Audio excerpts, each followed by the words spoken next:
So I immediately, when I was able, got off of the med surg floor, and I worked in neurosurgery.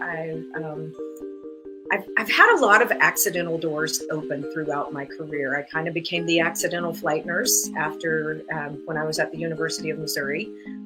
Didn't really plan on it, but the opportunity just kind of fell in. And then fast forward a few years later, we moved from Missouri to Washington. And I became what I like to call the accidental firefighter. I took a paramedic class because I wanted something to do. And it was one of the fire department guys saw me and said, "Man, it's so cool you're in the medic class. You're probably the most qualified person there. But it's too bad. What are you going to do with it? Because the only good jobs around here are for fire service, and we don't hire girls." And I said, well, I just looked at him and said, "Well, wait till y'all get a load of me." 3 years later, I was working for his fire department as a firefighter paramedic. So I spent 17 years in the fire service, and I loved it.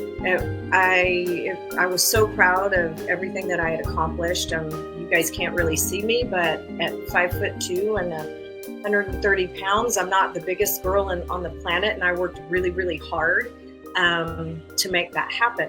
And I loved my career, I loved my life until I didn't. And I found myself having job performance issues, having anxiety issues. And I remember calling, I was looking for this refrigerator magnet from EAP, Employee Health, and I was like, I got to call someone because I don't even know how to go to work tomorrow. So when I couldn't find my magnet, I called Human Resources and talked with someone and said, I need to have that counseling phone number.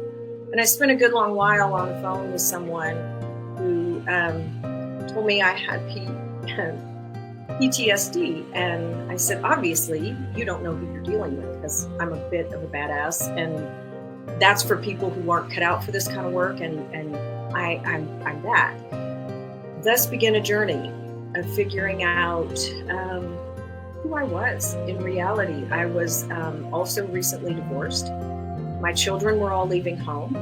And it's like, if you take away the superhero cape and all of these children and this husband, who is this person, that's left underneath it all? And I really had no idea. So I took a year and a half off work and really did a lot of soul searching and a lot of just self-reflection. And just kind of one morning about 5 a.m. after I had applied for a job at the cath lab and woke up having nightmares about being in a hospital again, thought, I think I'll do aesthetic medicine. I'm going to learn how to do Botox. And that was my journey. And so for anyone who says, well, you don't have the experience, you don't have XYZ, I recently found my little job packet that said, hey, I know absolutely nothing about aesthetic medicine, but I'm kind of a rock star and I'm going to go get this training and you should hire me. And lo and behold, someone did. And that was kind of my toe in the water. And initially when I got into this business, I didn't like to tell people what I did. I felt like it was a bit of a cop-out, but I quickly realized that this is not just the beauty industry. This is a self-esteem industry. This is an industry helping people feel better about themselves. And as we're living longer, there sometimes is that disconnect in how we feel, with hormone replacement therapy and all of the naturopathic medicine that is available to us today for longevity. We don't want that disconnect between the way we look and the way that we feel.